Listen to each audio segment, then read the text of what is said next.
लैंगिक शोषण करणारा आयान दिवसभर रील बनवायचा, सोशल मीडियावर सेकंड हँड गाड्यांसोबत फोटो टाकायचा, महागड्या गाड्या फिरवणं आणि रील्स बनवण्याचा आयानचा दिनक्रम असल्याचं समोर आलंय।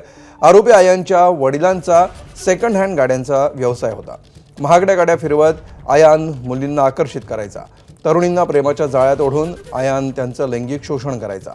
आयान तरुणींशी सोशल मीडियावर संपर्क साधून मैत्री करायचा। इंस्टाग्राम आणि स्नॅपचॅटवर आयान मुलींसोबत मैत्री करायचा, मुलींना फसवून आक्षेपार्ह व्हिडिओ बनवायचा आणि नंतर त्यांना ब्लॅकमेल करायचा। आयाननं MIM पक्षासाठी देखील अनेक रील्स तयार केले होते असं समोर येत आहे। आणि अधिक माहिती घेऊया, आमचे प्रतिनिधी प्रणय निर्माण सध्या आपल्या सोबत आहेत। प्रणय, अनेक धक्कादायक गोष्टी या आयानबाबतच्या आता समोर येत आहेत, काय नेमके अपडेट्स हाती येत आहेत?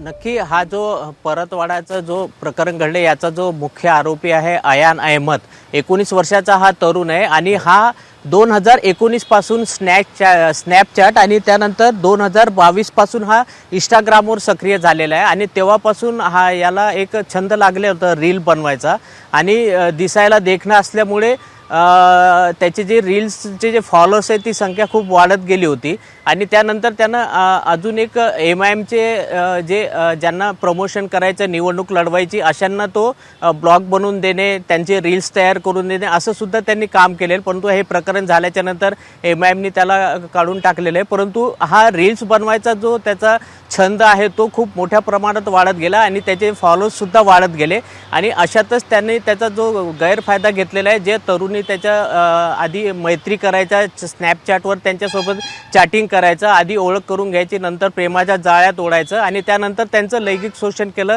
असं त्याच्यावर आरोप आहे। त्यामुळे अनेक तरुणींचे त्यांनी लैंगिक शोषण केले आणि विशेष म्हणजे हा लैंगिक शोषण करताना त्या मुलींचे व्हिडिओ काढून त्यांचा तो मोबाईलमध्ये तो सेव्ह करत ठेवत होता आणि त्यानंतर आता 3 दिवसापूर्वी जेव्हा हे प्रकरण सगळं समोर आल्याच्या नंतर एक संतापाची लाट संपूर्ण अमरावती जिल्ह्यामध्ये पसरलेली आहे।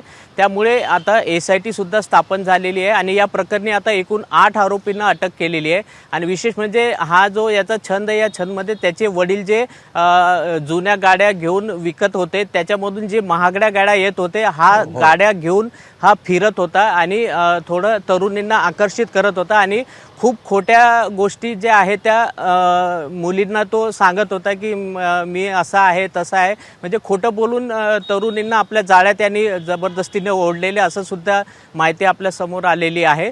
त्यामुळे एकंदरीत जर पाहिलं तर हा जो आयान अहमद आहे हा खूप मोठा फ्रॉड आहे, हा यावरून आता आपल्याला दिसतोय। निश्चित, धन्यवाद प्रणय या सविस्तर माहितीबद्दल। ABP माझा, उघडा डोळे बघा नीट।